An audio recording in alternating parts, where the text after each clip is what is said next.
Hi, everyone. Michael Cavacini here, and welcome. Today, I am happy to interview Douglas E. Winter, who's been an attorney for 45 years, and he's written several books, including ones about Stephen King and Clive Barker.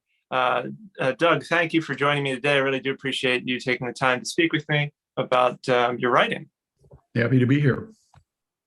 Excellent. Well, yeah, so I'm just curious. You've been an attorney for 45 years. You've been a writer for most of that time. When you were growing up, were you thinking, I want to be a lawyer, I want to be a writer, I want to be both? Oh, when I was growing up, I was thinking I wanted to be a writer. And I really didn't turn to thinking about law school until I was in college. So I had had some inkling about wanting to be a lawyer, but I was pulled to advertising and marketing and communications. So I was a communications major at University of Illinois, and also went on to get a master's degree there in communications. And I was very, very deeply interested in the way in which media could manipulate people, in other words, through advertising, and studied it a lot. And I enjoyed that very much, but at the heart of all that was my interest in communicating and my interest in writing. And it soon became obvious to me that I really didn't want to go down that path of being a marketer, being an advertiser, writing advertising copy. It just didn't seem anything that would appeal to me. However creative it might be, it just didn't appeal to me on the levels of how fiction writing would appeal to me. So I pretty quickly decided that I should be thinking about law school, and went on to law school.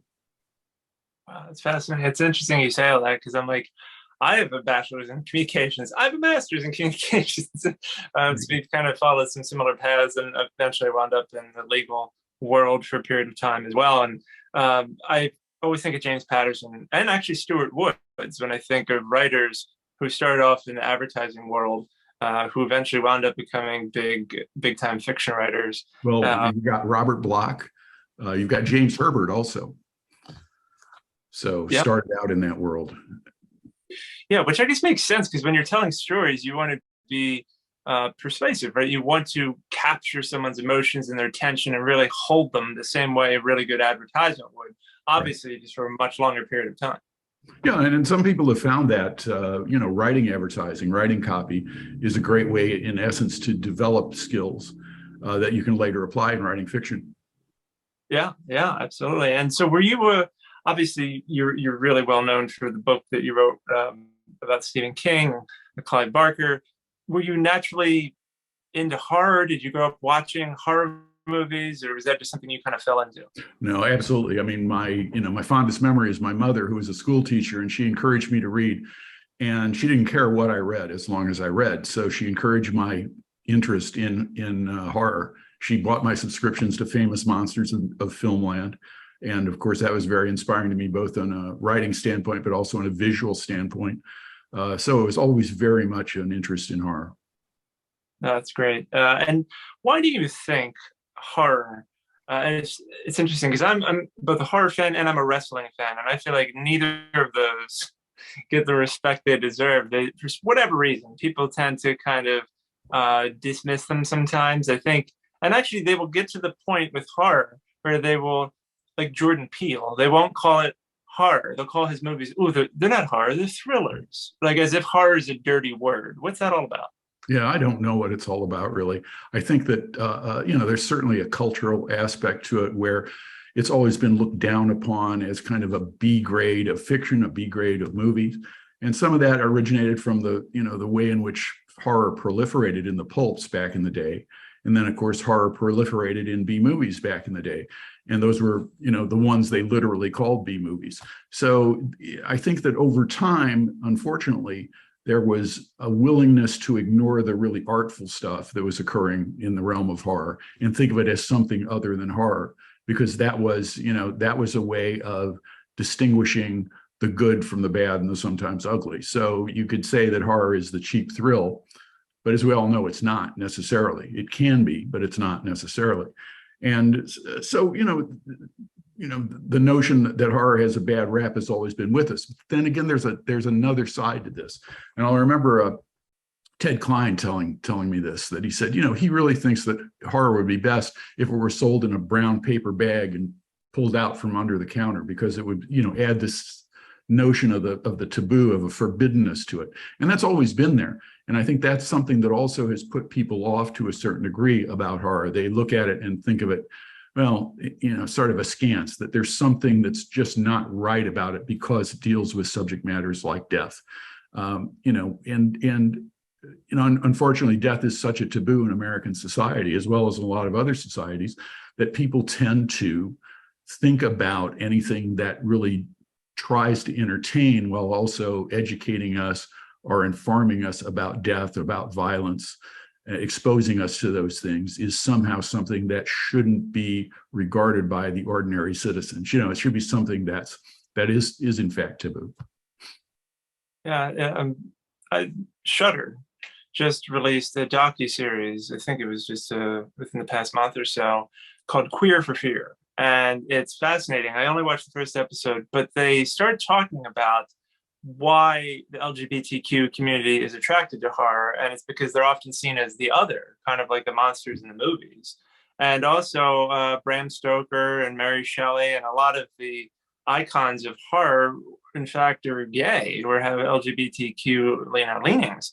And then, of course, we're going to be talking about Clyde Barker momentarily. And it kind of makes sense when you think about it at that deeper level, that gay people would identify, because you were talking about taboo, and traditionally speaking, being gay or queer can be seen as being taboo and something that we're just not comfortable getting into. So I think it's just really interesting to look at those parallels and how that community really helped create this genre that a lot of us love. Yeah. And, what's interesting is that I think a significant amount of the popularity of Clive Barker's fiction, even early on, was because the way in which he embraced the other, and the way in which the other became actually the hero or anti-hero of his fiction, rather than being, as it's normally depicted in conventional, traditional horror fiction. Of course, the other is not just the outsider, but the other is chaos, disorder, what society needs to eliminate or purge in order to restore order. And of course, that's a tremendous fallacy, because we all ought to know there's no such thing as order in the world. We all ought to know that anything that attempts to impose order is inevitably going to be fascist or the like. And what we really want to embrace is indeed the other, because that other is inside all of us. So now a lot of people want to deny it, but it's absolutely true. Yeah, and I was reading, my wife and I went on a trip this past summer. We went to the Bahamas, and I was reading some of the books of blood while I was there, and I was just marveling at how unrestrained, and I think it's the best word I can think of, Clyde Barker's writing is. Some writers really, for them to try to tap into something that's really kind of just raw, can be hard. They might want to play it safe and say, I need to tone that down, right? That might be too much. And it's like when you read his writing, he seems to never think it's too much. But the way he words it is so like eloquent. I mean, it's almost like he's like a poet who's writing really good stories. And I would just like laugh out loud at the way he was just describing. And I mentioned Stuart Wood's a moment ago. Stuart Wood's sex scenes in his Stone Barrington books would always get a rise out of me, no pun intended, because the way he described them, I was like, that's amazing. And then when you read Clive Barker and he's describing these, gay sex scenes, you, as a writer, you just can't help but be like, holy cow, like that was written amazingly well in a way that just grabs your attention, and you can't help but appreciate how it's crafted. I mean, it's, and I'm sure back then when it first came out, it was like really groundbreaking. But even today, it's just as powerful when you read the way he writes things that are taboo. And there's an important tension there. I mean, that battle cry, there are no limits, right? So you have writers who, like Clive, who actually, try to fulfill that battle cry. Don't blink, just push and push and push. And at the same time, I know Clive certainly is well aware of the tension there of repression. In other words, there's always a repressive element that's basically saying, oh, yes, there are limits. Oh, yes, there are limits. This shouldn't be, or this is taboo, or we shouldn't talk about those things. And that force of repression is what a no-limit writer plays against, because basically you're saying there are no limits, while at the same time you're probably writing a limitless fiction because of the repression that you've experienced, or the repression in your life, or the repression you see in the society. And you want to breach that. You want to push against it. And that's one of the nobler things that writers can do. Yeah, exactly. Right. Because if you're going to be creative, you may as well do that, not play, because any creative endeavor shouldn't really be playing it safe, because then you're not really fulfilling your potential. And he's definitely done that. So your first, obviously you were into writing. We talked about your fascination with horror. So when did you make it to the point of being a published author? What was your first book, and how did that come about? I mean, that's a huge moment for a writer to be able to say, look at the book on the shelf and say, yeah, I did that. And so how did you make that happen? Well, I like to say my first professional sale was when I was in high school, when I wrote a patriotically themed piece that I think it was the local VFW hall gave me all of $25 for writing as a kind of an honorarium. But in reality, my first book was my first book on Steve King, which was not Stephen King, The Art of Darkness. Some people don't know about this. And let me see if I can give you the entire story of how it came about. I was a regular reviewer for Fantasy Review, the magazine, and I had come across Stephen King and almost immediately became the inevitable fan of his work. And when I had reviewed The Dead Zone, and I'd probably written about Salem's Lot several times, but when Firestarter came out, I reviewed it for Fantasy Review, and it was a lengthy review. And lo and behold, not that much later, I got a letter from Stephen King telling me that he had read the piece and that I was one of the very few people who had gotten it right. He was not being well reviewed at that point in time. People weren't attuned to the notion of horror being mainstream fiction. And he was being reviewed because he was selling so well, but those reviews were not particularly good ones, and they weren't particularly wise ones. And they weren't written by people who were attuned to the fiction of horror. So here was a situation where, I had fallen into this spot. And that really was the start of our friendship and the start of the book on him. Not that long afterwards, I received an inquiry from Underwood Miller, who were putting together an anthology of short nonfiction about Steve King. And they asked me, based on that review, whether I would write a piece for it, which I agreed to do. But at the same time, I'd been approached by a university professor who was the editor of a line of small books on writers, primarily devoted to fantasy science fiction writers. And he asked whether I would like to write one of these books on Stephen King. So from that one review, a lot of different things happened. And I ended up writing that short book. That was for Starmont, which was basically published for libraries. They would be reference books that libraries would acquire, and wrote this short book on Steve King. At that point in time, I started working on my next book, which ultimately became Faces of Fear. And while I was working on it, one of the writers, Charles Grant, asked me if I would be interested in having him mention the book to his agent. At that point in time, I didn't have an agent, and so I thought this was a marvelous idea. He mentioned the book to the agent. The agent was interested in it. And the agent said to me, what have you written? What have you published? And I sent him the little book on Steve King. And he said, would you like to see this as a bigger book? And I said, of course I would, because that really had been my hope all along. And he said, well, I think if you wrote a longer book based on this book, that you'd have a book that would be very successful commercially. So that's how I ended up writing Stephen King, The Art of Darkness. So all those things all trace back to one review of Firestarter. So is that original Stephen King book the one that's called The Life and Fiction of the Master of the Macabre? No, it's called, I think it's called A Reader's Guide to Stephen King. It's generally just known as Stephen King. Okay. And then what's this other book that I'm seeing on Wikipedia, which of course is known for being wrong all the time? The one that's The Life and Fiction and Master of the Macabre. Is that? Yeah, that's a subtitle, and it's wrong. That's Stephen King, The Art of Darkness.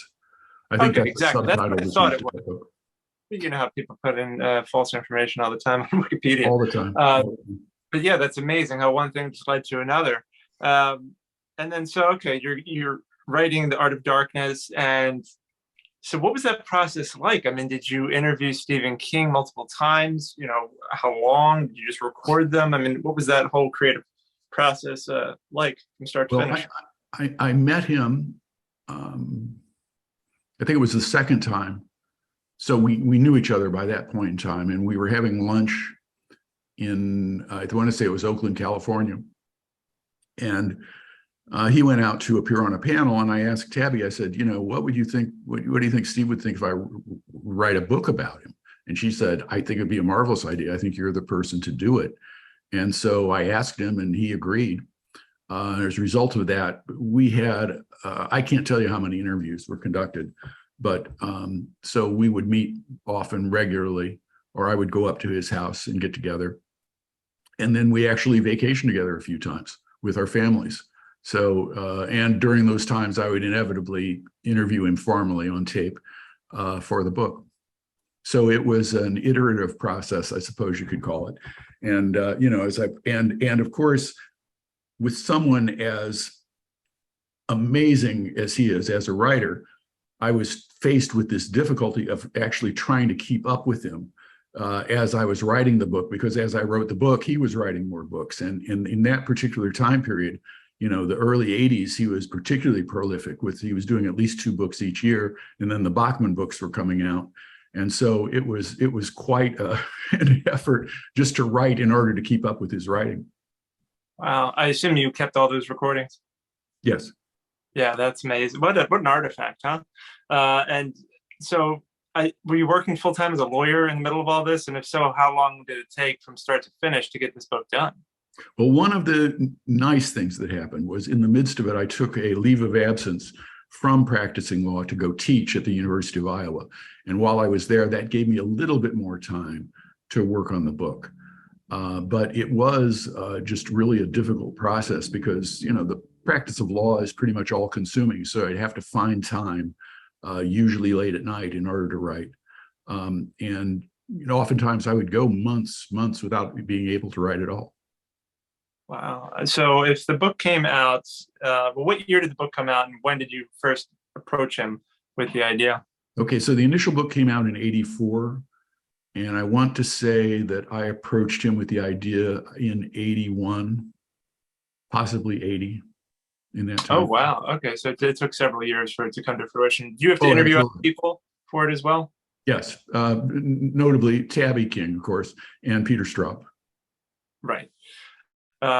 Yeah, that's just really interesting stuff. So then, how did you decide? And I don't have a copy of that book. I do have a copy of the Clyde Barker book, but how did you decide to structure that? I mean, knowing that you're talking to this hot writer basically in his prime, um, how did you decide to break it up and say, okay, how much? Because was it purely chronological? Or were you like, I'm going to try to break this up by theme or book? I mean, how did you decide to tackle this to make sure that what you produced would be reflective of him and his career?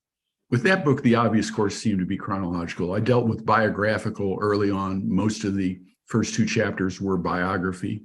And then we took off and I walked through everything in chronological order, adding biographical details when appropriate, and a lot of information about the writing of each one of the books. And were you nervous at all with knowing how talented he was as a writer, that you're like, boy, this needs to kind of live up to his standards? Well, yeah, I certainly was. I was also nervous in that I knew I was walking a tightrope, which I've walked through most of my life, which is I'm working somewhere in a particular zone that is divided between popular fiction and literary criticism. And I consider myself a critic, not a reviewer. And in writing the book, what I was trying to do is write something that was more timeless than an immediate review of a book. So what I was trying to write about were thematics, you know, subtext, and tying the books together to try to see the patterns that were in the books and how they evolved over time. So I wanted also to write a book that would appeal to the everyday reader of Stephen King. and who wouldn't, doesn't want perhaps to be bogged down in academic types of discussion, but also would appeal to academic readers and could be a book that could be taught. There's a lot to handle. And yes, I assume there was basically no restrictions on the type of access you were granted when it came to him or any questions you had. It was just kind of like we were talking about Clyde Barker earlier. There were no limits, right, when it came to creating this book. Yes. And it taught me a lot. I mean, I learned a lot in writing this book, which I later applied in writing the book about Clive.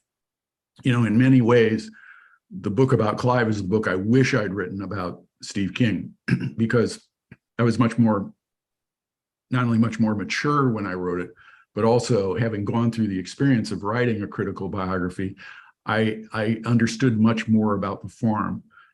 And and just looking back in retrospect, I just wish I'd been able to apply those tools to the book on Steve King. And what was his reaction to it when Stephen King read it? He was very complimentary about it, and he read it. He read it as it was in progress. There would be chapters I would show him, if only to discuss things with him further, or if only as a sort of a springboard to talking about the next book. Yeah. From what I gather with interviews with Stephen King and following him on Twitter and everything, he seems like a very real person who doesn't necessarily he doesn't seem like he's full of shit. I assume he comes across that way in real life too, that he's very much a straight shooter. Yeah, absolutely. Yeah, and he has a very wide-eyed but intelligent view of the world. Yeah, exactly. Right. He's kind of a voice of reason in this world of chaos. I know we were talking about chaos earlier, and even though he writes about chaos and does so in a skillful way, I feel like he's also a very level-headed person, as far as I can tell, which is Absolutely. a good thing. So who, when it comes to rights, so like who owns the rights to that book, and will it ever be in print again? Because I know that it's highly sought after. People really enjoy it. What are the chances of that happening? Well, I own the rights to the book. I licensed those rights to Dutton Signet, New American Library, and their successor companies have it. And the problem is, as long as the book remains in print, then under the agreement, it's theirs to continue printing. And I'm working on possibly reverting those rights, but that's a bit more difficult issue. But I agree, it should be much more widely available than it is, and I hope that can happen. Absolutely. I mean, even if it's not necessarily updated, just the idea of having it available so people can see, it being a book of its time, it would just be great to go back and even making it I love ebooks. Maybe an audiobook version would be great. Just to have that more easily accessible would be fantastic. So I'm glad to hear there's a possibility of that. You didn't have the right. I think on its own, it is a very good look into the early years of Stephen King, and I think that trying to deal with him on a career length, at least at this point in time in my life, is something that's beyond me. But I like the idea of that book as representing all the insights that probably are appropriate into his early career. Yeah, and one of the things made me think of you. I've thought of you a few times this year, mainly the Clyde Barker book that I picked up finally this year, and then I just interviewed Bev Vincent, who is also friends of Stephen King, has collaborated with him on a book, and then just wrote. Well, he's written 2 books on Stephen King, actually 3. And 1 just came out. So Stephen King, as I'm sure you know, just turned 75, and he came out with a book pretty much looking at his whole career and events in his life that influenced his career as well, including his accident. And he referenced your book quite a bit, and he talked about how your book, of course, it's an older book, but he found it to be very useful in creating his book. And so that's part of the reason why we're talking here today. And did you get a copy of that book yourself? Have you taken a look at anything Bev has written about Stephen King in the past? Just curious about your thoughts on his work. I've read a few things he's written, but I haven't read the recent book. No. Okay. Yeah, it's a beautiful book. It's like a beautiful coffee table book. That's the layout is gorgeous. The way the content is presented is really good. I mean, I highly recommend it. I was very impressed by it, both from a content and visual perspective. It's stunning work. And um, Stephen King's career, have you continued to read his books as they've come out? I mean, obviously, he's produced quite a bit since you worked with him on that book. And what are your thoughts on how his career has evolved over time? I mean, it's really he's not just a horror guy anymore, right? Right. He's dipped his toe in a bunch of different genres, Right. really showing his capabilities. Yeah, I think that really over time he's evolved into a genre all his own. I mean, there are Stephen King books, and those books may be defined, by others as pointing toward this genre or that genre. But in truth, he transcends genre, and he really has become a genre unto himself. That's really, from my perspective, the only way that you can adequately look at his work is not to try to typecast it in any particular way, but just to treat it what it is and treat his career as what it is. And yes, I've kept up with reading his books. I'm not quite caught up. You have to understand, as someone who writes a lot of nonfiction or writes a lot of critical fiction, I don't get the opportunity to read as much fiction sort of randomly or fiction by choice as I might like to, because more often than not, you're assigned something as a reviewer, as a critic to review, rather than being able to just pick it out and say, oh, this is the book I want to review this month. It just doesn't typically work that way. But certainly I've enjoyed following his career and the way in which his career has evolved and twisted and turned over the years since that early time working with him. What I continue to find fascinating is the apparent utter inability of his work to be adapted consistently well to motion pictures, which is probably a book all in and of itself. But it's very surprising to me how someone who has written so many good things has had such bad experiences in seeing them made into motion pictures. Yeah, I don't know if it's because his books are long. I mean, the author who I kind of compare him to when it comes to the length of his work is Ken Follett. A lot of Ken Follett's books are well over 1,000 words each, or 1,000 pages, sorry. Yeah, Pillars of the Earth, Century Trilogy, all that good stuff. And he's an incredible writer. And yeah, that's hard to translate. So, like, they tried to do a miniseries of Pillars of the Earth, and they strayed, which is a shame because one thing about Ken Follett, I remember, not to go on him for a minute, but just since I'm talking about it, I remember my cousin told me, oh, you got to read Pillars of the Earth. And I'm like, what's it about? He said, building a cathedral. I said, that sounds terrible. Like, why would I want to read about that? And he's like, trust me, it's great. And I read it and I was like, oh my God, this is incredible. Like the character development, all of these things, it was just amazing. And what hooked me on Stephen King was another long book, which was It.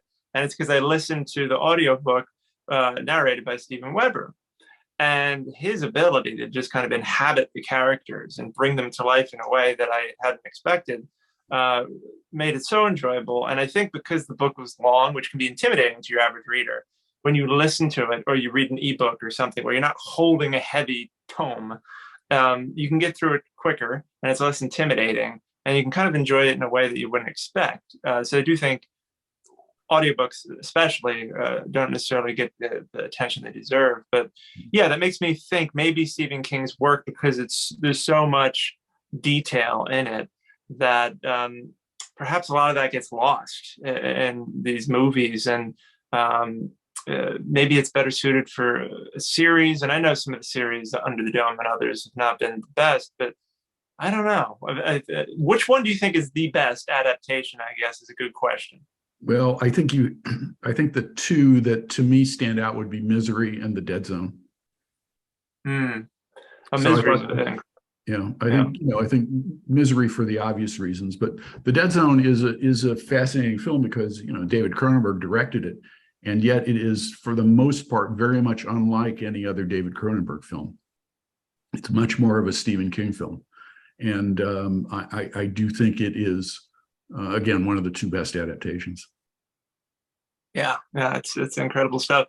Um, and so Stephen King, he's why do you think he? So to me, he could have easily, and I said this to Bev Benson, he could easily have been the Billy Joel of authors, meaning he could have given up in the '90s and stopped creating new stuff.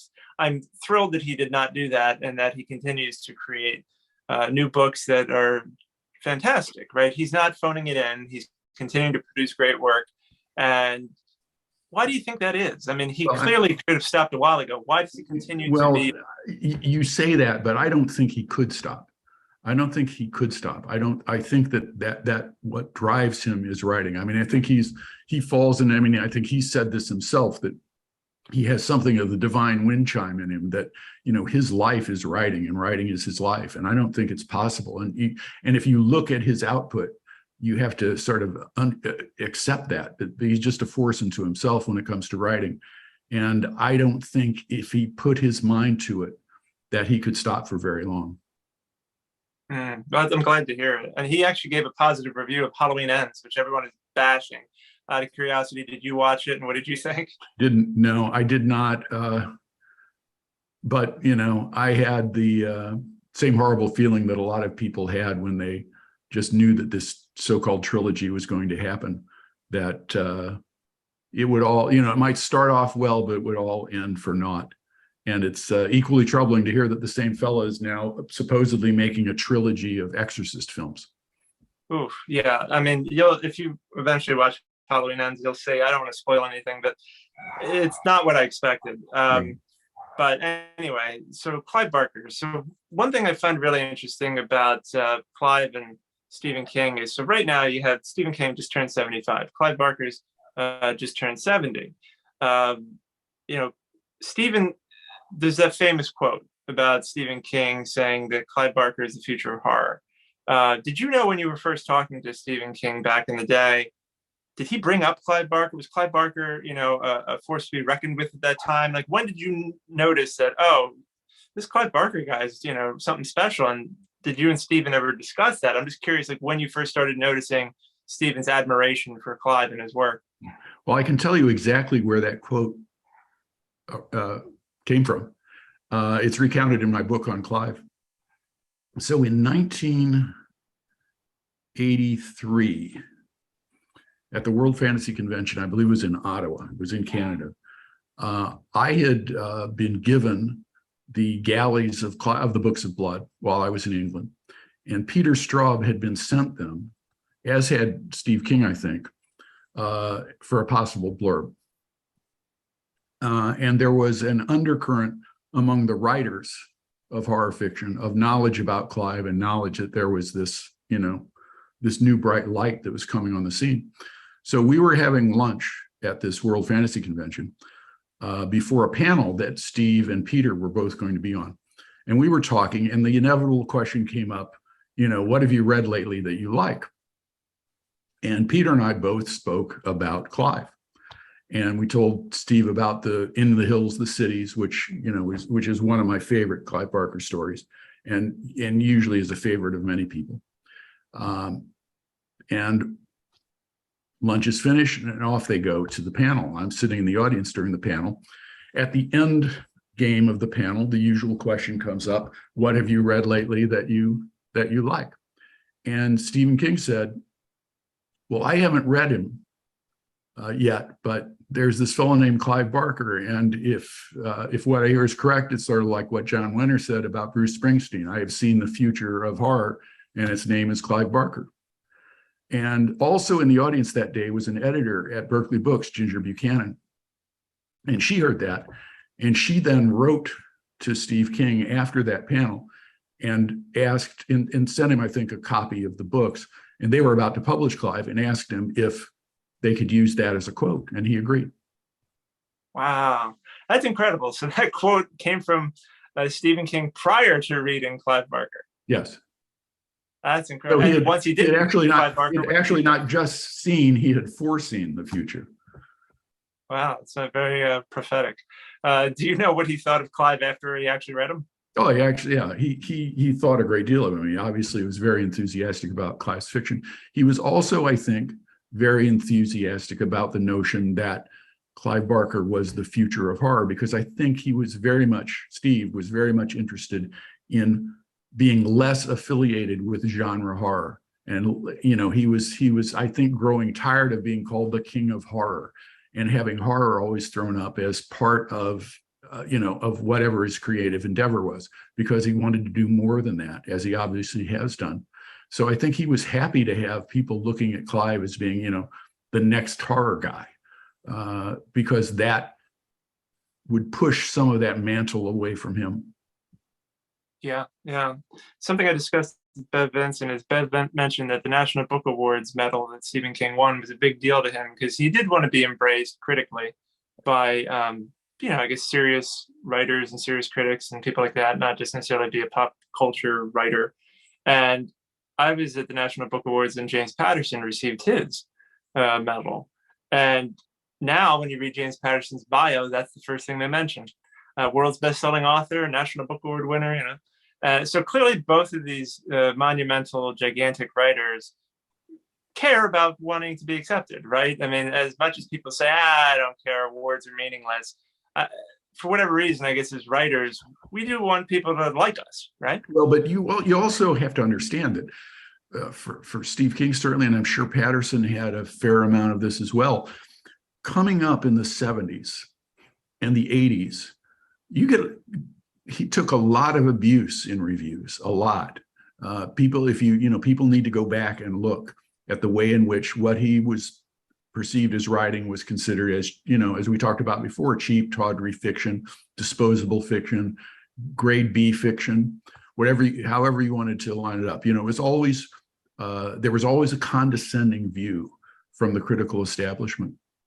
There was always the view that, oh, this is just a fun fair ride. This is just a Ferris wheel ride. It's not real literature, And it took a great deal of time and a great deal of effort for him to overcome that. I mean, sitting here today, I think people would be very much surprised at the first 25 years of his reviews and the perception that a lot of the critical community had. And it's still there today. It's still there today. I mean, the sad passing of Peter Straub, the New York Times obituary, the initial one that came out, had a condescending tone to it when it came to his writing, and it was just really sad to see. So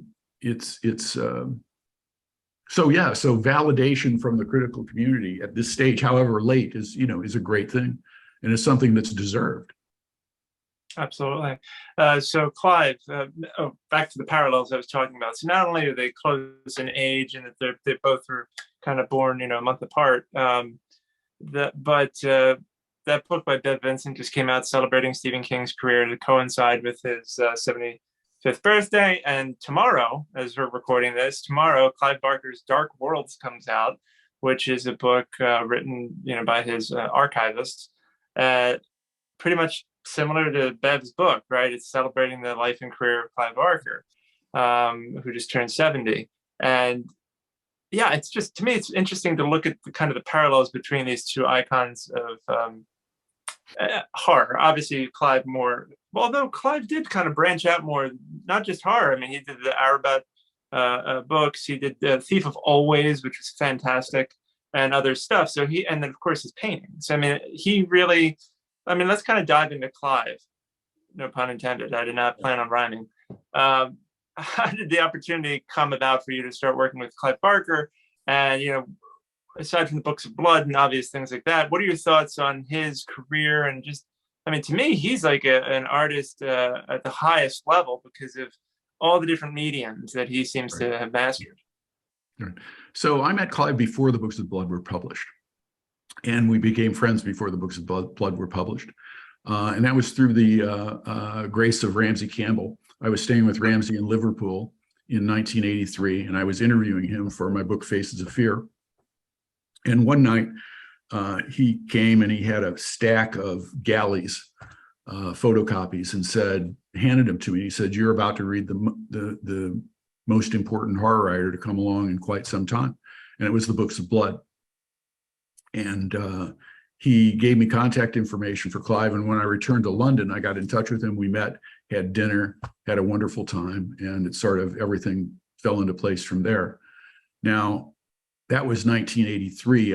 I wasn't approached on writing the Dark Fantastic until probably 1992, possibly 1993. I remember it vividly. I was in Detroit trying a major air disaster case, and had lived in Detroit for almost 3 years. And one day I got a call, and it was from the president of HarperCollins. And he said, I wondered if you'd like to go to dinner. I'm thinking, what is this all about? Dinner, I'm in Detroit. Does he mean come to New York? He says, no. He says, we'll set up a time and I'll come to see you. So he invited me to dinner, met him at the Four Seasons Hotel. We ordered drinks. And before the drinks came, he says, let me get right down to it. He says, we'd like you to write a book about Clive Barker, like the one you wrote about Stephen King. And so that was the beginning. I mean, felt tremendously honored, obviously, by that.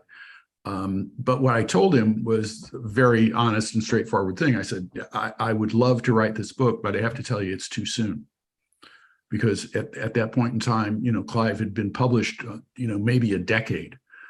So the notion of writing a critical biography of someone at that point in their career, however great his work had been, just seemed to be premature to me. So I said, look, this is going to need to take some time. And, I would be looking at a window for this book around the year 2000. And they agreed. So that was how the book came about. Now, in that time period, I was seeing Clive regularly, and I was seeing him, for want of a better word, almost socially every time I'd be in California, which was quite often. We would just get together. So interviews became a part of that process. And as the book progressed, obviously we had more and more formal interviews. And as I said, I learned a lot of lessons from writing Art of Darkness. So when doing the book on Clive, I interviewed many, many more people. I spent a lot more time with each one of his works, and really was able to take a deeper dive than I did in the book on Stephen King. And also I was able to make it much more of a biography, as well as a critical look. Yeah. So then you worked on that book and the book we're talking about is right here. So The Dark Fantastic, I have a cover on it, so it's a little hard to see, but there you are. So you worked on this book for almost 10 years. Is that right? Well, I wouldn't put it that way. I mean, I worked on the book off and on over a period of, I would say, 7 years. But keep in mind what work means in that context is not the physical act of writing. I mean, the early time period was spent in doing interviews, sketching out thoughts, understanding how I wanted to structure the book, which again was primarily chronological, but also looking at a bunch of the source material, including some things I'd never seen. So, for example, the plays, getting copies of the plays which had not been published at that point in time. Spending time talking with Clive's family, with people that Clive worked with in England. So there's a fair amount of information gathering in that process versus the sitting on your, back end writing side of things. And also during that same time period, I was writing a novel run, and I was working on an anthology, Revelations, as well as trying to practice law. Wow, that's quite a bit. And so The Dark Fantastic, was that title his choice, HarperCollins? How did that title come about? It was my choice. I was trying to find an appropriate subtitle, just as I'd done with Stephen King, The Art of Darkness, which unfortunately, after I applied that title to Stephen King, any number of people have decided that that's, an interesting title for a book on art of horror or things of that sort. And in thinking about Clive, I don't tend to think of Clive as a writer of horror fiction, for many of the same reasons I expressed about Stephen King, because he's, again, transcends genre. But I also think that at heart, Clive is a fantasist more than a writer of horror fiction. So dark fantasy seems to be a better term. So The Dark Fantastic seemed like the appropriate subtitle. Yeah. And Bev Vincent, I was asking him about kind of the differences between the styles of Stephen King and Clyde Barker, and he felt that Stephen King, his writing is more accessible. and Clive's is a little bit more, I guess, esoteric. What are your thoughts on comparing their writing? I don't know if esoteric's the correct word.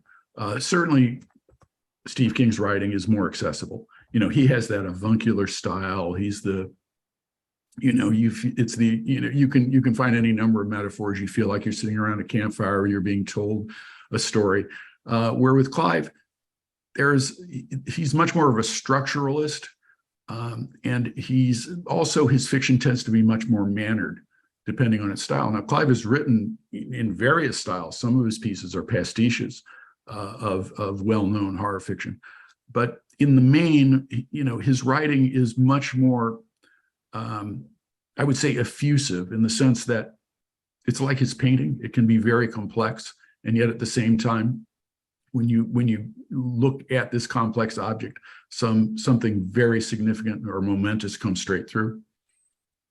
Yeah, one of my favorite books of his, actually, I met Clive a few years ago at the convention.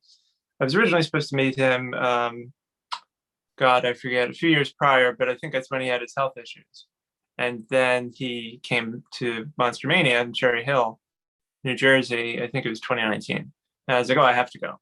And you could tell, I mean, he still hasn't fully, and I guess he probably won't fully recover from his health situation, but I was just happy that he's, doing better. And he was very sweet and just a delightful person. But one of my favorite books of his was, I believe it's Mr. Be Gone, where it's written in, the entire book is written in second person, like, point of view. He's talking to the reader the entire time. And it came out in 2007. And in it, he is like telling, like, I think on the first sentence, it's like, burn this book. Like, and he's like telling you the whole time you're turning each page, like, get rid of this book. Like, it's evil. You got to burn it. Stop reading. What are you doing? And I'm like, man, this is brilliant. Like, it was just, I had never read anything like it. And I'm sure other books like that exist. But I was just he seems like the type of author who just tries new things and doesn't necessarily get stuck in, like, okay, this is how I write a book. He seems to be like, let's try this and let's try that. And, just challenge himself essentially with each thing that he tackles. Right. I mean, and if you think about it, I mean, you put side by side two books that you could compare on sort of a macro level, Salem's Lot and The Great and Secret Show. I mean, they're vastly different in terms of their style, and they're also vastly different in terms of their accessibility. I mean, for some people, not very many people have a lot of trouble reading Salem's Lot, but there are a fair number of people who have some trouble reading The Great and Secret Show just because of its complexity as well as its size. Even if, you could compare the books, like I said, on a mile high level, they are vastly different in terms of demands they place on the reader. Yeah, and it looks like the book came out in 2000. Probably the last book that Clive released, I would assume, was Galilee. Would that have been the last one to come out before your book, which was 1998, or had Cold Heart Canyon come out at that point? No, Cold Heart had not come out. It's discussed in the book, but it had not come out yet. Right. So, and Thief of Always, which I mentioned earlier, which I believe is a fable. I thought it was just a wonderful book. I mean, what are your thoughts on, obviously the Book's Blood is excellent, but, Hellbound Heart, which now Hellraiser just, Clive got the rights back, right, to Hellraiser, which good for him. And they just released the Hulu movie Hellraiser, which is actually quite good. And then apparently HBO is doing a series on Hellraiser as well. What about, I guess, the Hellbound Heart and Hellraiser franchise? Like, why is it so timeless? Why is it still relevant today? Well, you've got to look at that, I think, from two different perspectives. The first one is the crass commercials perspective. I mean, when Hellraiser came out, it was a relatively successful film, and it certainly was a high visibility film, and it immediately spawned a sequel, and then that sequel immediately spawned another sequel, and then then we get into sequelitis and the inevitable dumbing down of what became a franchise. So there's that side of it, which has a great deal to do with popularity. And keep in mind, and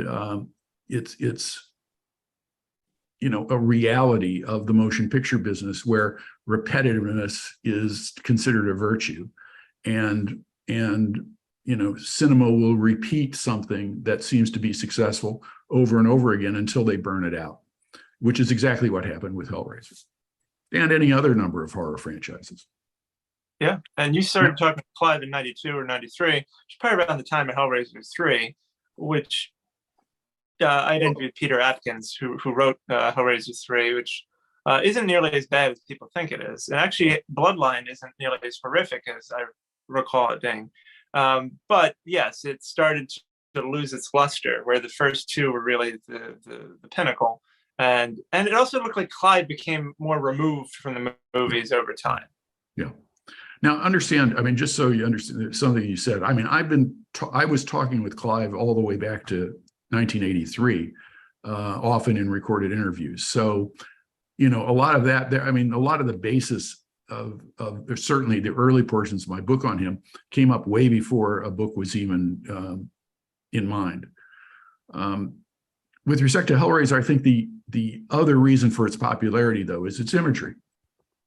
Very dramatic imagery, and obviously the character of Pinhead touched something in a lot of people. He was a true horror icon, and still is. So that image stuck with people, and we can't underestimate the power of visual images in film. I mean, people just remember them, and they become almost ingrained in the psyche. I mean, you can think of characters like the figure from Scream, almost has a similar impact. Certainly one not as frightening, and one that's more amusing. But those are the things that people remember. And keep in mind how many millions of people have viewed Hellraiser versus the thousands who've read Hellbound Heart. Yeah. And I think if you've watched the Leviathan documentary about Hellraiser, it's interesting to look and see how it was very much kind of like a family affair. I mean, you had all these people from Clive's time in England and his play company kind of coming together to create the Hellraiser movies, Nightbreed. They were kind of this pack that worked together on multiple films, and eventually kind of disbanded, I guess, as they started doing more things in America. But I just think it's interesting because when you look at it, you would think, oh, it's probably just some big Hollywood production or whatever. But really, it was a bunch of people that Clive knew well working together to create something special. Yes. Yeah, it's and that's and that group was that was really the first, I think, outward looking creative endeavor for Clive, was working with that theater company, including Doug Bradley and others who went on to become part of his later creative endeavors. Yeah, and Doug was, just a force in his own right. Just I find that the best actors are stage actors, because I remember I met Claire Higgins, who played Julia and Hellraiser, and I told her, I was like, I could really just tell by the way your mannerisms and Hellraiser that you were a stage actress. You didn't have to say a word, just like the look of an eye and the way you were lit, and it was just she says stuff without saying anything at all. It's just having a presence that I think otherwise people just can't convey. And Doug is one of those people. Nightbreed. So Nightbreed seemed, in talking to Clive, did you get the sense that he was hoping just to continue this whole director thing for a long time, and then did Nightbreed just kind of change all that? Yes, I think he saw the possibilities of film as being an outlet for his, those creative impulses, in particular the visual ones. I think he saw that this was a major canvas on which he could possibly paint. And yeah, I think running up against the realities of the film business certainly changed his attitudes toward that. Cabal is interesting because it is, in effect, a new version of Underworld, the movie that Clive wrote earlier in the 80s, and represents possibly the best expression of the whole notion of the other, where certainly in Underworld is the first place where he depicted the notion of a hidden race, in effect, of others, and the way in which they were driven underground, which would become a theme of a lot of his fiction, as well as, of course, a major theme of Cabal and Nightbreed. Yeah, and when you were interviewing Clive, and I guess over the years, including for this book, Did you kind of get that sense of resentment or bitterment or bitterness or anything about Hollywood? Just kind of like, ugh, when you were trying to discuss that with him, because maybe he kind of saw it as, what could have been versus what was. Well, I think my sense that my takeaway from those discussions were ones of exhaustion, of just being tired of it all, because of too much interference, of too much concern about fundamental budgetary elements, of too much concern about how this or that was going to play with the world outside, test screenings, those sorts of things. Just being tired of it, and keep in mind, being someone who's as iconoclastic as Clive is, he's used to not having limits. And think of all the things he's written, that have echoed that battle cry, there are no limits. But yet when you start working within Hollywood, you're working in a system that's designed around limits, a system that's all about compromise inevitably. And it's all about, not enhancing dreams, but really breaking dreams. So I think that he finally was confronted with the realities of that system. And I think that affected him greatly particularly in terms of his perspective on making more movies. Yeah. And so Candyman is interesting. We were talking about that before we jumped here on the interview. Candyman's relevant again. And actually, I really enjoyed the new one. I thought that it was a great commentary on race in America and things like that. And I know some people didn't like that. I saw a great quote, which I can't recall, but it was something where basically if you say something's woke, it usually just means that you don't care to understand why it is the way it is. And instead you're just like, oh, it's woke. And like that basically gives you permission to stop thinking. That's something that that you can't comprehend properly. Which I was like, yeah, it's pretty good. Yeah, because that usually does just like rather than having a discourse about something, people will just say that because it's like, oh, God forbid, it's something about diversity or being inclusive. And I actually think the new Candyman is quite good, and I think that the original is great too, because you had this black lead actor in this incredible role, an adaptation of Clive's work, obviously. What are your thoughts on kind of the original Candyman, and any thoughts you may have about the modern day version of it?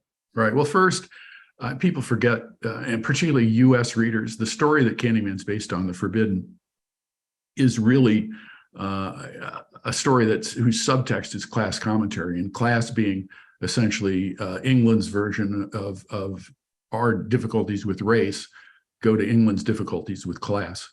And so Bernard Rose, when he adapted Candyman to the United States, it was a stroke of genius for him to set it in Cabrini Green and to deal with the race issue in an upfront way.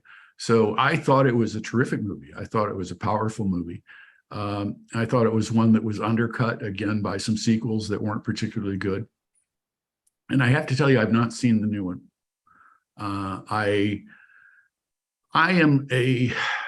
I'm not a big fan of reboots, particularly films that I consider to be successful on their own. So, like I watched the reboot or whatever you want to call it of Suspiria, which just grated on me because the first original Suspiria is Suspiria. So why even bother with trying to make another one? And I felt the same way about Candyman. Now, that's not to disparage the new movie because, again, I haven't seen it. It's just to explain the reasons I haven't seen it. I'm sure I will one day.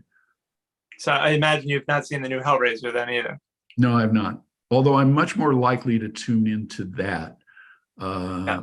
And I'm not sure why. I think it's more just out of a sense of curiosity, to see how they deal with Pinhead as a female character, to see what they've done with the story. That'd be, as I said, inevitably I'll see the new Candyman. Yeah. Just want to get your thoughts on a few more of Clive's books. So, I mean, one of his big books is Weave World. I guess during the time that your book covered, you also had the books of art, which you mentioned, The Great and Secret Show, Magica, Thief of Always, Sacrament, Galilee. I mean, some really like major books that people consider his greatest work. I mean, any thoughts on any of those, and just anything you want to share? Well, I should say that my favorite book of the ones you mentioned is The Great and Secret Show, the first book of the art. It holds a sort of a special place in my heart when it comes to Clive's canon.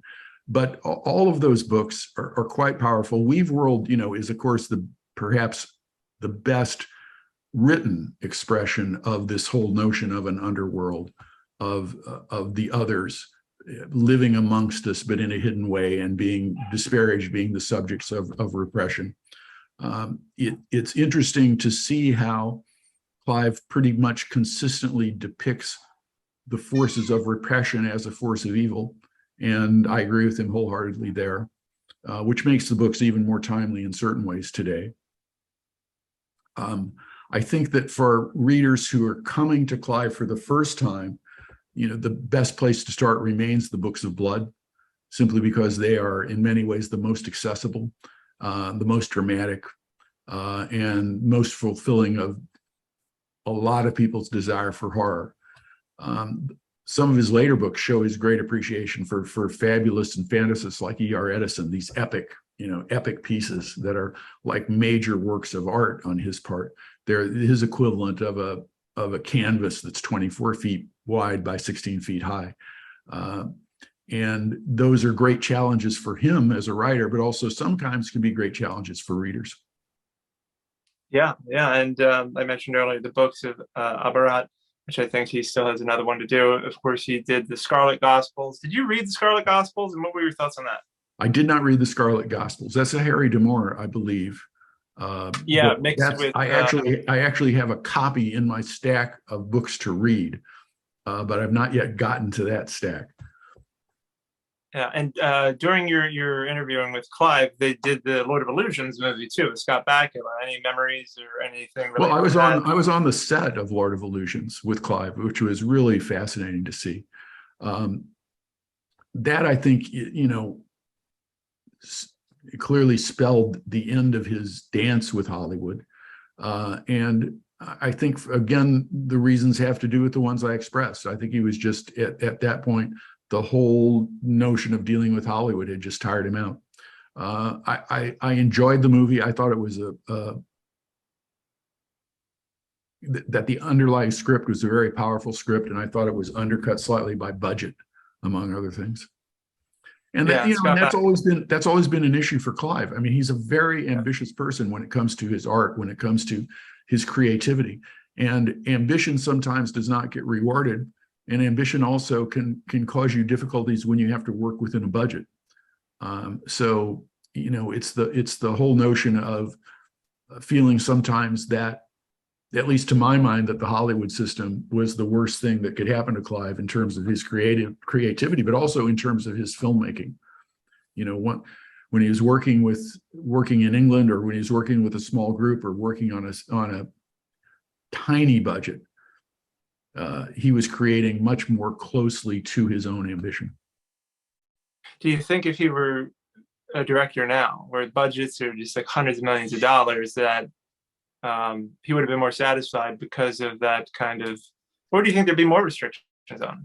Yeah, it's hard to say. It's hard to say. I mean, what would we have if Clive Barker were given one of these DCU or Marvel Universe budgets of $200 million and access to the best CGI artists and so on and so forth? And the answer to that is, I just don't know. It would be nice to think it could result in a work of major, filmmaking merit. On the other hand, it could result in a work of major artistic merit that not many people liked. You just don't know the answer to that. And Clive also lent his abilities to video games too, which I'm listening to a book right now about. It's called Ultimate History of Video Games Part 2, and they mentioned Roger Ebert, famous quote of his, basically saying that video games can't be art, and I think is a load of crap. Right. But what's your opinion on that? I mean, if someone as gifted as Clive can write the story for a video game, and if people feel genuine emotion playing it or being part of it, and I think he said part of the reason why is because it's interactive. Well, I mean, heck, wouldn't you call a live music interactive? It's an opera, not art, because it's interactive. So what are your thoughts on that notion? Yeah, well, I'm a big fan of video games, and I'm a regular video game player. I have to admit, and there are times I wonder sometimes if I play too much, But I've seen video games that I would rank as just pure, straightforward exercises in entertainment. They're fun. They're fun. But then I've seen others that truly are a work of art or artistic in both in terms of their visual ambition, but also in terms of their story. So I don't think I can agree with Roger Ebert's quote. And I always find it perplexing and also in a way a bit sad when people say things like that about anything, just to disparage it by saying, it can't be this, because that's almost automatically disproven. Yeah, and just like horror, video games have kind of, I feel like they're more mainstream now, so it's a different situation. But for many years, they kind of had that certain, people look down upon it. Oh, that's just child's play, right? Well, sometimes commerce prevails, though, too. I mean, sometimes, and this is certainly true about video games, the commercial success of video games, that tends to bleed over, into its acceptance by critics. I mean, the Washington Post runs, I think they still run, a regular weekly or monthly piece of a video game review. So actual criticism of video games, and I mean that in the literary criticism sort of sense, or art criticism sort of sense. Right. So there's no doubt that this is a form that can be art. Right, and now you can get college degrees in video game design and programming and all these other things that I don't even think were out when I was a child. So now it's a real legitimate field of work as well. Yeah. That's very interesting. The book, The Dark Fantastic, just like I asked you about Stephen King. First off, how was it received by Clyde and also the public? And HarperCollins, the president of HarperCollins, all these years later, was he still working for HarperCollins when he finally published it? I don't believe so. Not then. It was greeted very well. I mean, it did not,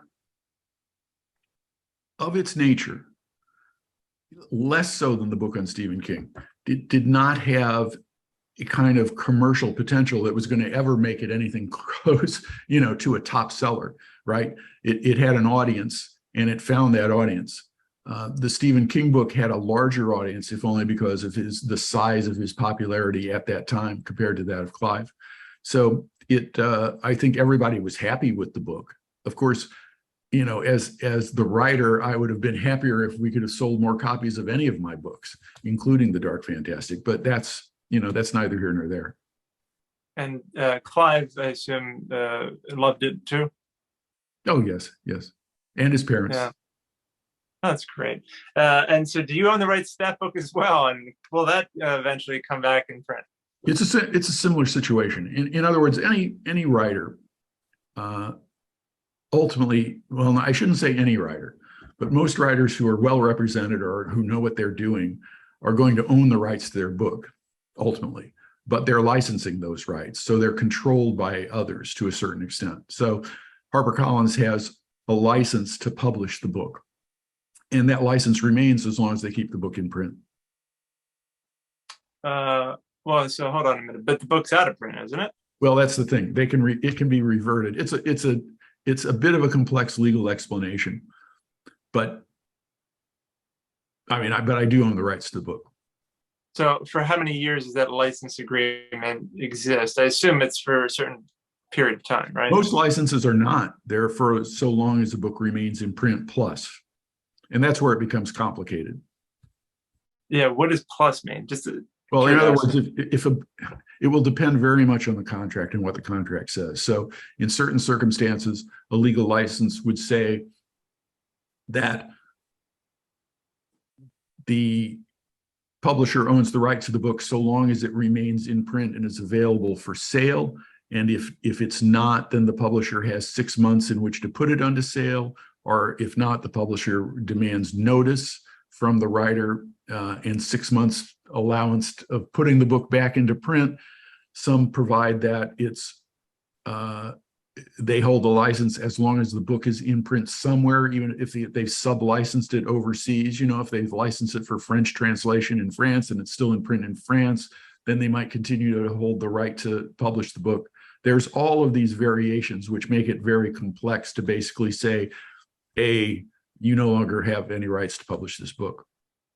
Interesting. And do they count like second? I don't know, how would you phrase this? Like, do like eBay sales and stuff like that count as it still being available?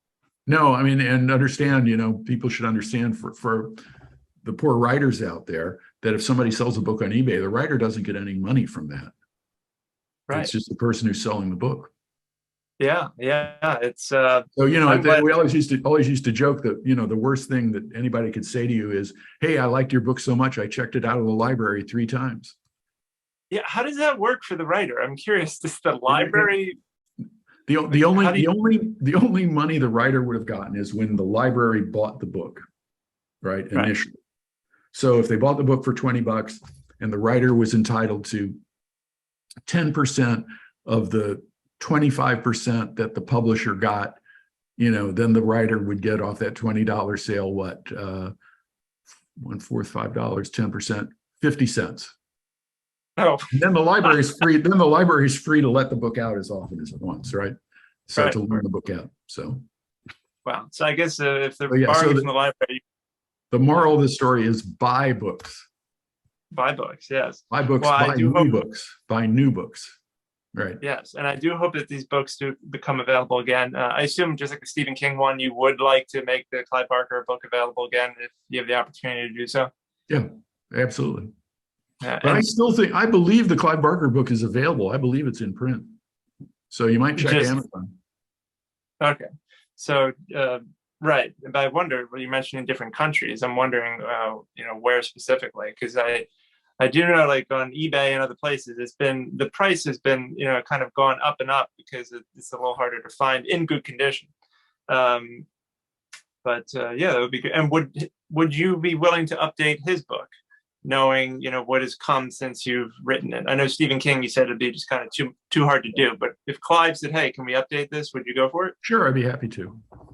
Now, that is a book that is much more easily updatable, and it would be intriguing to revisit and visit some of the later work.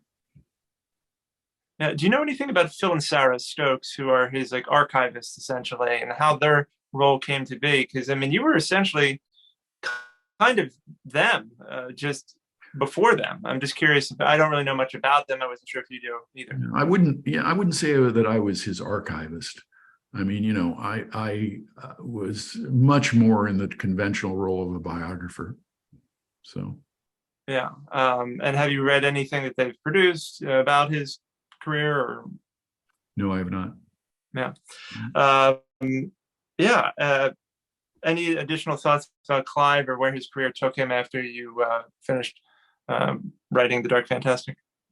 No, I mean, I think that what you're seeing from Clive in the years since I wrote The Dark Fantastic are some of the themes that I pursued in the book, which is this vast diversity of his creative endeavor. And, particularly when you look at the paintings that he's done, which are just amazing. But then the diversity of the fiction that he wrote since then, from the Aberrat books to the others. Yeah, it's his. I mean, and the reality is, you talked about Stephen King stopping. The reality is that Clive probably would have sold a lot more books if he just kept writing horror novels, or started writing, conventional horror novels, or published more books of blood. He probably would have had much more commercial success if he'd done that. But that's just not his creative spirit. He wants to write what he wants to write. So, and based on what you're saying, you think he's content with that, right? That he never feels like, oh, I wish I were as popular as Stephen King. You think he's happy with being able to express himself the way he wants to express himself? Yes. I think he always has been. I mean, the books of blood he wrote for his own entertainment.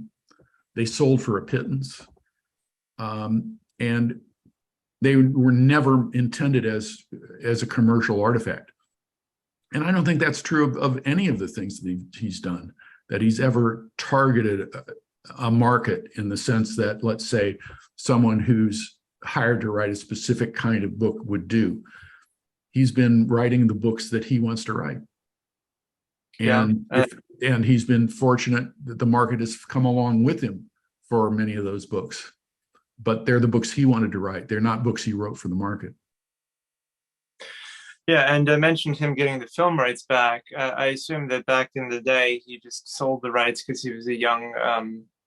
Well, he retained the rights to write about how the Hellraiser world and characters and everything, but the film rights, I guess, he sold in order to get it made. I think Sylvester Stallone was in a similar situation with Rocky, but and then to your point earlier, when we are kind of talking about books in print and things like that, Miramax was just like releasing kind of, they would just release a Hellraiser movie just to keep the rights going. Like it had no, it wasn't because they're like, let's put out this great movie. It was just, oh no, we're about to lose the rights, put out another movie. I think it's just, there's something kind of comforting about the fact that Clive got those rights back after all that kind of BS happened. No, absolutely. Absolutely. It's very, I'm happy to see that. And so do you remain in touch with either Stephen King or Clyde Barker or both? These days only vaguely. I mean, life is life. Yeah. They're both, still doing good things. I'm glad that Clive is, like I said, he's obviously probably producing less than he used to, but the fact that he's still creating and apparently working on new stuff is good to hear, and I'm happy for that. Speaking of working on new things, how about you? Have you been working on any new books, or are there any projects coming down the road that you have going on? Yes. I'm working right now on a book that I can't talk about because it would be premature to do that. But I am editing for publication, I hope, later this year, if not in 2023, a collection of short stories by the late film director Lucio Fulci, known as an Italian horror film director. Yes. It's called Black Moons, and this will be its first appearance in the United States, its first appearance in the English language. And I've been working on editing it and writing an afterword to it. And then I also have a collection of my own stories, a trilogy that I wrote that's coming out, I believe, and I hope before the end of the year, called American Zombie. And I'm looking forward to that. Yeah, that's good. And you mentioned that you'd written a novel. I think you said it was Run. Is that correct? Yes. What was that experience? It was published in 2000. It was the Book of the Month Club's best suspense novel of the year. And it was my opportunity to try to write fiction at length. And it's very, very dark, as you might expect. It was even nominated for the Bram Stoker Award as a horror novel, even though it is not by any stretch of the imagination what people would consider to be a genre horror novel. It's really a very dark crime novel. And how has being a lawyer influenced your work as a writer? Well, it influenced it in this particular book. It influenced it in a significant way because this book, what I wanted to try to grapple with in a fictional context, which I think is the best way of dealing with a lot of major issues, was the American problems of guns and race. And so that was at the heart of this book. And a lot of my background in the law, was obviously of great help in thinking about those issues, and also in thinking about all the issues of how and when and why guns are legal or they're illegal. Yeah. That reminds me, Stephen King wrote a short story about, literally called Guns, about the whole situation. Actually, we're going to wrap up here momentarily, but I do want to ask you about Rage. So I brought this up with Vincent. So Stephen King took Rage out of print because of school shootings. So of course it made me want to read it because I'm like, well, what the heck? I mean, if this caused people to shoot up schools, I'm really curious as to how bad could this be? And I read it and I was like, okay, this isn't that bad.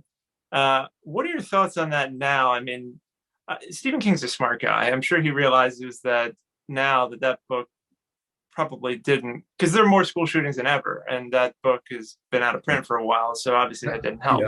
I think it's dangerous for anyone to try to place blame on any artistic endeavor for something bad that happens. Okay, I mean, Yeah.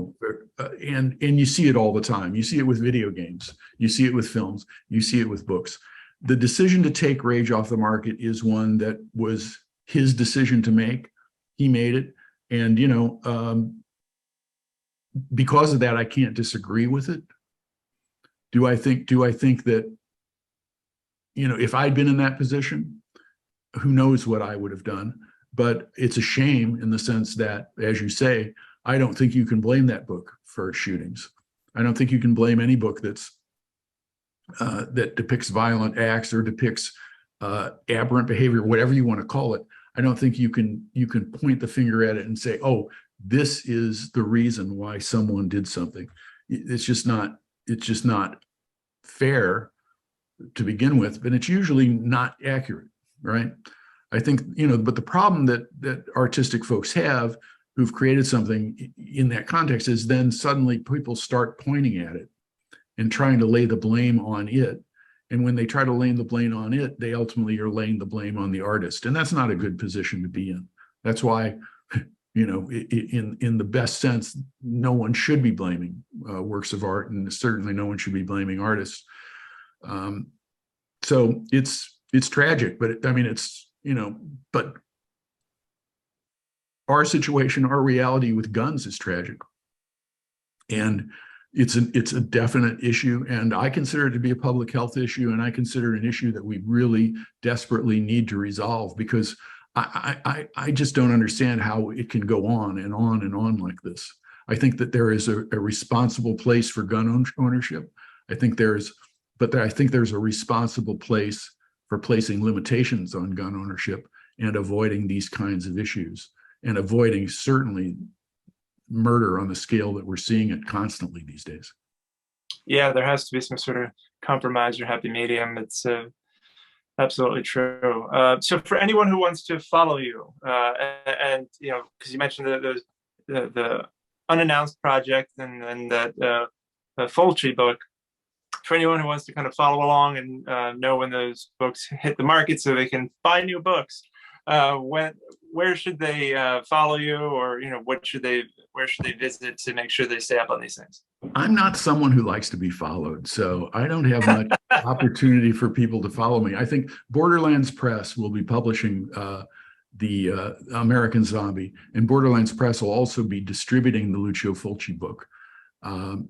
So Borderlands Press and their website is a good place to go. And by the way, they are an excellent publisher for a lot of very, very good horror fiction and fantasy fiction, including pieces by Stephen King.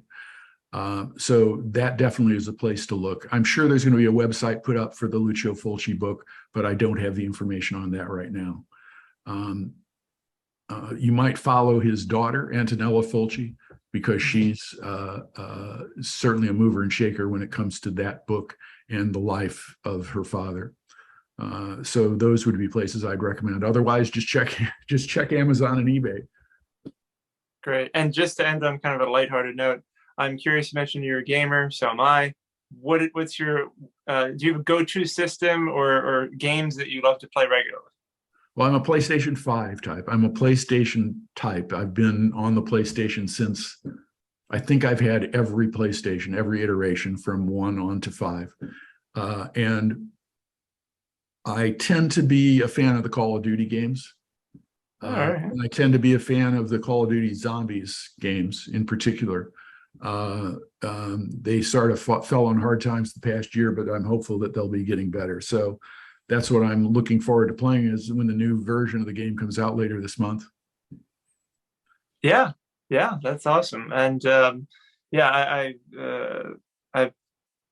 was born the year that the original NES came out, and I've been playing Nintendo, PlayStation, or Xbox since then. And I think video games are just a wonderful thing to experience. And I feel like if you're busy shooting fake guns, you're busy not shooting real ones. So I think it's definitely a good thing. Yeah, and thank you so much. So you and I are both living proof that no one who plays these violent video games goes out because of them and starts shooting in the real world.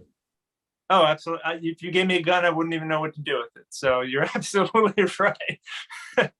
I would be the last person to use one in real life. But that's really been a fantastic discussion. Thank you so much for Well, your thanks. time, Douglas E. Winter, everyone, and make sure to go buy his books when they come out. I'm looking very much forward to reading them, and of course your novel that we discussed earlier.